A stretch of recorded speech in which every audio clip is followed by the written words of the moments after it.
dan teman saya. Oke, halo guys, kenalin nama saya Jitu Lisani, biasa dipanggil Jitu. Saya dari SMA Negeri 1 Negeri. Salam kenal. Di sini kami akan mempresentasikan tentang RSPS. Wah, Apa sih RSPS itu? RSPS itu adalah Remaja Sehat Peduli Sesama. Jadi, kalau misalnya diartikan adalah seorang remaja yang memiliki keadaan jasmani serta rohani yang sehat, serta ia peduli kepada orang lain maupun lingkungannya, teman-teman. Berarti ia memiliki jiwa sosial yang tinggi dong. Yap, betul banget. Ada 6 hal yang terdapat di dalam RSPS. Yang pertama, Dimensi RSPS. yang kedua, sanitasi kesehatan. Yang ketiga, kebersihan dan kesehatan. Yang keempat, dampak tidak menjaga kebersihan dan kesehatan. Yang kelima, gaya hidup bersih dan sehat. Yang keenam, sekaligus yang terakhir, membentuk kebiasaan baik. Oke, jadi tadi itu adalah 6 hal yang ada yang perlu kita ketahui di dalam RSPS. Nah, kami akan membahasnya satu persatu, mulai dari dimensi RSPS. Jadi, dimensi di RSPS itu ada 4. Yang pertama, dimensi fisik, berarti yang berkaitan dengan tubuh kita, bisa berolahraga, cukup untuk tidur, maksudnya kita harus beristirahat dengan cukup. Nah, terus yang kedua ada dimensi emosional, yaitu menjalin hubungan, terus memberikan pelayanan dan merawat. Nah, yang ketiga ada dimensi mental. Nah, itu berarti berkaitan dengan mental kita, teman-teman. Terus yang keempat ada dimensi rohani. Nah, berarti itu berkaitan dengan hati kita, teman-teman. Jadi itu ingat ya, ada dimensi fisik, ada dimensi emosional, ada rohani, dan ada dimensi mental. Jangan lupa diingat ya, teman-teman. Selanjutnya nomor 2. Nah, kita sudah masuk ke materi yang kedua nih, yaitu tentang sanitasi kesehatan. Sanitasi kesehatan adalah sebuah perilaku yang disengaja untuk membudayakan hidup bersih dan sehat, yang mana bermaksud untuk mencegah manusia bersentuhan secara langsung dengan bahan-bahan kotor dan berbahaya, yang mana perilaku ini menjadi usaha yang bisa menjaga serta meningkatkan kesehatan manusia. Contohnya, menyediakan air yang bersih untuk kegiatan mencuci tangan dan menyediakan tempat sampah untuk mewadahi sampah agar lingkungan kita tidak kotor, teman-teman. Yang ketiga, untuk yang ketiga ini ada kebersihan dan kesehatan. Loh, kenapa kebersihan dan kesehatan bisa masuk ke RSPS? Nah, jadi kebersihan dan kesehatan ini alasannya kenapa bisa masuk RSPS, karena kebersihan adalah keadaan bebas dari kotoran, yaitu sampah, debu, ataupun bau. Sedangkan kesehatan adalah keadaan seseorang secara fisik, mental, dan sosial. Nah, dari situ kan sudah terlihat ya, tadi penjelasan RSPS sendiri adalah keadaan yang sehat dari seorang remaja. Jadi hubungannya, jika lingkungan itu bersih, kondisi tubuh kita pun akan sehat, teman-teman. Dikarenakan apa? Tidak ada virus dari lingkungan itu yang akan menjangkiti tubuh kita. Jadi itulah mengapa dari kebersihan dan kesehatan itu mempunyai hubungan dan keterkaitan untuk materi RSPS ini. Jangan lupa, kita juga harus menjaga kebersihan lingkungan kita dan kesehatan tubuh kita.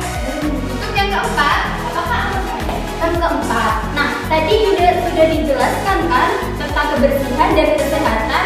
Kira-kira apa yang terjadi jika kita tidak menjaga kebersihan dan kesehatan? Nah, dan apa dampaknya? Kita mulai dari rumah terlebih dahulu, karena rumah adalah tempat tinggal kita. Nah, untuk rumah yang kotor yang tidak diperhatikan kebersihannya memang bisa memberikan dampak negatif bagi orang yang tinggal di dalamnya. Tidak hanya terkesan kotor, tetapi juga bisa memunculkan berbagai macam penyakit. Contohnya alergi kulit sama alergi saluran pernafasan. Yang kedua adalah sekolah. Nah, dampak jika tidak menjaga lingkungan sekolah adalah lingkungan sekolah akan menjadi kotor dan penuh dengan sampah. Selain itu, sekolah dapat menjadi rusak. Jika lingkungan sekolah rusak, maka kegiatan belajar mengajar akan menjadi terganggu dan siswa akan malas dalam hal belajar. Yang ketiga, lingkungan masyarakat. Nah, lingkungan merupakan segala sesuatu yang ada di sekitar manusia.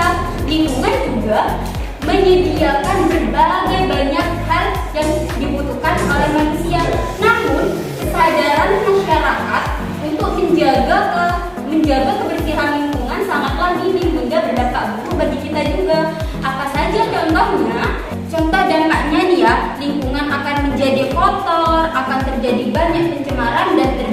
banjir. Yang keempat adalah alam.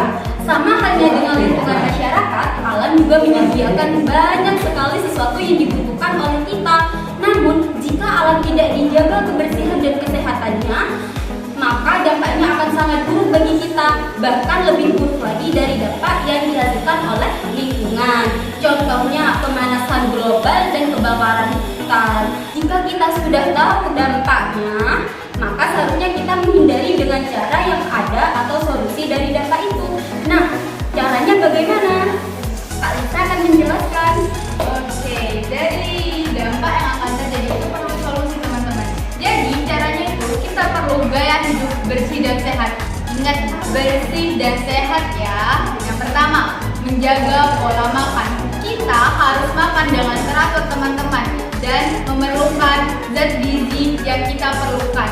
Jadi makanan yang kita makan itu harus mengandung semua zat gizi yang kita perlukan. Bisa ada mineral, vitamin, terus protein dan lain-lain. Terus setelah kita menjaga pola makan, yang kedua kita harus melakukan olahraga. Karena apa? Olahraga ini penting tahu bagi tubuh kita. Jadi yang kita makan itu kan nanti kan berproses di dalam tubuh. Nah itu ada lemak-lemak yang harus kita keluarkan. Dengan kita berolahraga itu akan mengeluarkan lemak yang berlebihan di dalam tubuh kita dengan keringat yang kita keluarkan.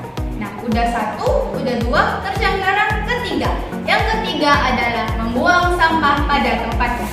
Jadi kan ada tempat sampah yang telah disediakan. Itu kalau misalnya kita mau membuang sesuatu, buang di tempat sampah yang telah disediakan, bukan ke sembarang tempat. Jadi lingkungan kotor deh. Ingat ya, harus buang ke tempat sampah yang telah disediakan, bukan di sembarang tempat. Oke? Salah satu contohnya, tahun kemarin itu kan ada COVID-19. Marak-maraknya COVID-19, kita dianjurkan untuk memakai masker, terus melakukan vaksinasi, dan yang ketiga mencuci tangan setelah keluar rumah maupun sebelum makan. Nah, itu tadi yang harus kita lakukan untuk kita hidup bersih dan sehat. Jangan lupa diterapkan ya. Terus yang nomor berapa Kak? Yang nomor 6 sekaligus yang nomor terakhir. Nah, ini yang ke-6 sekaligus yang terakhir, yaitu membentuk kebiasaan baik. Nah, membentuk kebiasaan baik bisa dilakukan dengan cara makan makanan yang sehat bersama, olahraga bersama, menjaga kebersihan dan kesehatan yang dapat memberikan manfaat bagi kita, bagi keluarga kita, bagi sekolah kita, dan lingkungan masyarakat tempat kita tinggal. Sebagai anggota PNR, kita dapat membentuk karakter positif dalam menjaga kebersihan dan kesehatan. Komitmen untuk hidup bersih dan sehat bukan hanya berguna buat kita loh, tetapi juga buat keluarga kita, orang terdekat kita, dan bagi semuanya. Pertanyaannya, dapatkah kita membentuk kebiasaan baik itu? Ini bisa dong. Ayo mulailah dari diri sendiri dan mulai dari sekarang. Nah, sebelum kita akhiri nih, ada pun kesimpulan yang dapat kita ambil dari presentasi kami ini, yaitu kita harus menjaga kebersihan lingkungan sekitar kita dan juga menjaga